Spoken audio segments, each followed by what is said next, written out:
A paz do Senhor Jesus Cristo, muito bom poder estar com vocês aqui, gravando mais esta videoaula, terceira parte da nossa terceira aula, Antropologia Bíblica. Não sei se você está ouvindo por aí, mas aqui já está chovendo bastante na cidade de Guarulhos. Nós estamos aqui gravando essa aula para vocês, de forma a levar a vocês o conhecimento da nossa lição, a fim de aprofundá-los e de transmitir conhecimento de modo que vocês possam ser edificados pela palavra, fortalecidos, abalizados pelas Escrituras, com base bíblica, teológica, para a glória de Jesus Cristo. Querido, nós queremos agora trabalhar um assunto importante, que é a respeito da constituição do homem. Não há um consenso entre correntes, até mesmo no meio reformado, no meio evangélico pentecostal, não há um consenso entre a constituição do ser humano. É importante nós entendermos um pouquinho o que vem a ser esse assunto. Quando nós estudamos antropologia bíblica, a constituição do ser humano vem a ser um assunto sobremodo importante. Primeiro, nós precisamos entender que existem três posições distintas a respeito da constituição do homem. E o que quer isto dizer? A constituição do homem, ela trabalha aspectos fundamentais, dentre eles, do que o homem é constituído, quais são as suas principais partes. Sabemos que o homem é um conglomerado de partículas biológicas, orgânicas, é um emaranhado de células, de átomos, de energias, nêutrons e prótons, mas como a teologia classifica esse homem? É o que nós vamos ver agora. Há pelo menos três posições importantíssimas e quero destacar a primeira. Primeiro, o unitarismo. O que diz unitarismo? Também chamado de monismo. É uma corrente doutrinária que ensina que o homem é um só todo, uma só parte, não havendo qualquer divisão em sua constituição. Ou seja, não existe alma ou qualquer parte do ser humano que sobreviva à morte. Para os unitaristas ou monistas, o ser humano se constitui de uma unidade indivisível. O monismo, ele nasce e principalmente ele se prolifera dentro de um ambiente e das escolas cátedras gregas, tá? E o monismo ou unitarismo, como chamam alguns, ele se desenvolve sobre essa premissa de que o homem ele é um ser indivisível. Tanto o seu espírito, alma e corpo, como entendem os tricotomistas, na verdade é uma forma meio que plural de se ver. Na verdade, o homem ele é um ser único. Não há nenhuma parte nele que sobreviva à morte. Para o unitarismo, não existe esse aspecto da sua parte imaterial dissociada de sua parte material, como irá fazer o dicotomismo e o tricotomismo. O unitarismo diz: o homem é um ser único e indivisível, e que um aspecto doutrinário que é importante nós sabermos aqui é que eles dizem que não há sequer uma parte do ser humano que seja imaterial e que sobreviva à morte. Esse é um aspecto um tanto quanto complicado, porque a Bíblia assegura e nos diz que há vida após a morte. Por isso, o homem sim é um ser constituído de uma parte material, que é o corpo, e de uma parte espiritual, que seriam alma e espírito. Vamos entender um pouquinho mais isso na segunda escola que advoga e que mostra como o homem ele é constituído, a escola do dicotomismo. O dicotomismo é uma doutrina que ensina que só há dois elementos ou partes constitutivas do homem, a material e a imaterial.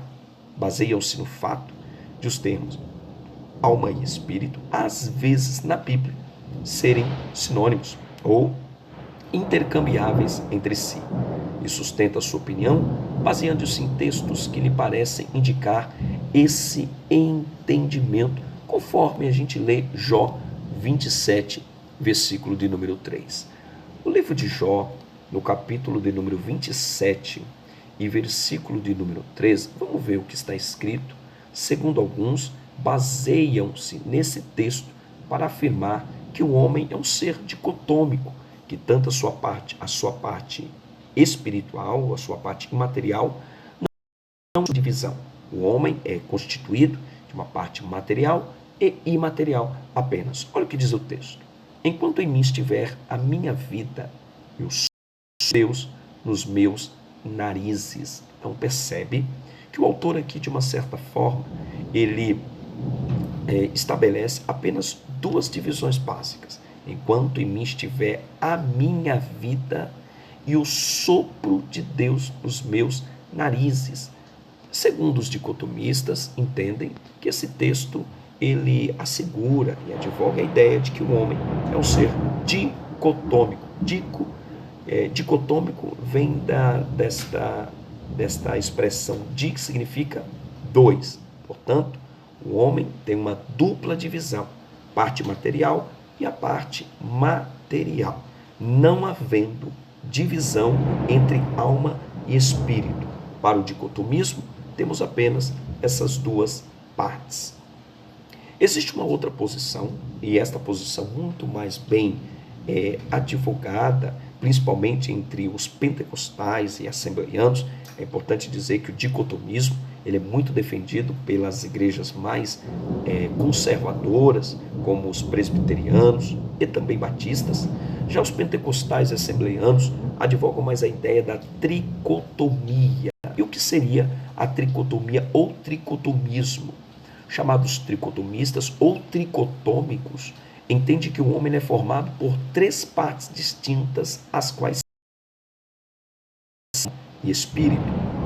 Seu ensino honra as escrituras e se harmoniza com elas, pois, de acordo com a Bíblia, o homem tem uma constituição tríplice, sendo formada de espírito, alma e corpo. Olha só o que diz 1 Tessalonicenses, quero ler com vocês. 1 Tessalonicenses, capítulo de número 5. 1 Tessalonicenses, capítulo de número 5, versículo de número 23. Olha o que diz o texto na tradução Almeida Revista e Atualizada. O mesmo Deus de paz vos santifique em tudo, e vosso espírito, primeira parte, alma, segunda parte, e corpo, terceira parte, sejam conservados íntegros e irrepreensíveis na volta do nosso Senhor e Salvador Jesus Cristo. Então percebe que, segundo esse texto, há um conceito de Paulo que o homem tem uma tríplice divisão. O homem é constituído de corpo, de alma e de espírito. Segundo os tricotomistas, as partes poderiam ser muito mais bem distintas da seguinte forma: corpo é esse invólucro material, constituído de células, de nervos, de ossos e de carne. Esse conglomerado de sangue. Então, é nesse corpo, com seus órgãos, é que Deus se manifesta de uma forma poderosa e gloriosa. Então, corpo é esse invólucro material que nós conhecemos. A alma seria a sede, o centro das nossas emoções e das nossas volições. Segundo os tricotômicos, toda a nossa vontade, sabedoria, desejos, inteligência, raciocínio, aptidão para escolha, estariam eles armazenados na alma. A alma seria o centro do intelecto e também das emoções. Tá? Segundo os tricotômicos, é na alma que armazena os desejos pecaminosos e também os desejos que outrora foram transformados mediante a experiência do novo nascimento. E o Espírito é o dom de Deus. O Espírito é o fôlego da vida. O Espírito é o que torna esse corpo com as emoções intrínsecas na alma em plena atividade que nós chamamos de vida. O Espírito, segundo o que diz-nos o texto em Eclesiastes, é aquele que torna Deus, é aquele que dá a vida, é o fôlego de vida em nós que foi soprado pelo Senhor. Como diz o texto, após a morte, o Espírito torna a Deus quem o deu. Então, a alma é direcionado para o caminho conforme as escolhas que este homem fez aqui na terra. E o corpo desce à sepultura para tornar ao pó, porque ao pó do pó viemos e para o pó certamente nós tornaremos. Então, esse é basicamente um aspecto importante da tricotomia. Agora, é importante dizer que o homem ele é um ser tricotômico, tá? Nós entendemos assim a nossa igreja e o nosso credo doutrinário, e segundo o que está na harmonização da Bíblia Sagrada, não advoga a ideia de um ser unitário e um ser dicotômico, mas sim um ser tricotômico. Então vamos entender um pouquinho mais essa tricotomia bíblica para nós finalizarmos essa aula. Vamos lá. O homem é um ser tricotômico e vamos entender um pouco o espírito do homem. O espírito, ele é a parte imaterial do homem, que juntamente com a alma forma o homem interior, disse Paulo, porque segundo o homem interior tem o prazer na lei de Deus. Romanos 7, verso 22. O apóstolo ensinava sobre a luta entre a carne ou a natureza carnal do homem e o espírito, que provém de Deus, e acentuava que o homem interior tinha prazer na lei de Deus. Parece um pouco confuso a distinção entre espírito e alma, porque em algum momento o espírito aparece na Bíblia Sagrada, principalmente nas epístolas paulinas, não apenas como um fôlego de vida que transmite a vivacidade para os comportamentos e desdobramentos dos desejos da alma, mas também como um espírito, algo vivo, intenso, que escolhe, que opina, e chamado por Paulo de homem interior.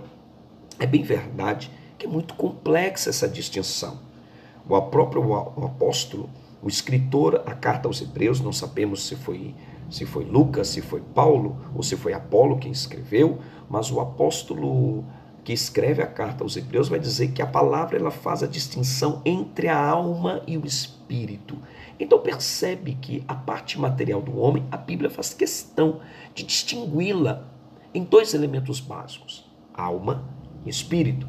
Portanto, espírito é tanto o fôlego de vida comunicado ao homem no momento da sua criação, bem como também é este elemento que escolhe, que tem evolução, e muitas das vezes por Paulo deixa muito claro que esse homem interior, ele tem sua lei, ele é movido por escolhas, muito próximo ao comportamento da alma. Mas nós sabemos que são duas partes imateriais distintas na Bíblia Sagrada. Sendo o homem tricotômico, é importante saber que ele tem um espírito e também tem uma alma. A palavra alma no Antigo Testamento é nefesh. No Novo Testamento ela é psique, que tem um sentido de alma e de vida. Está ligada ao termo psíquicos, que tem um sentido de pertencente a esta vida. É a base das experiências conscientes. A alma pode ser ou pode ter três áreas de significado: a psique, no sentido da base impessoal da vida, a parte interior do homem, e a alma como um ser independente em contraste com o corpo.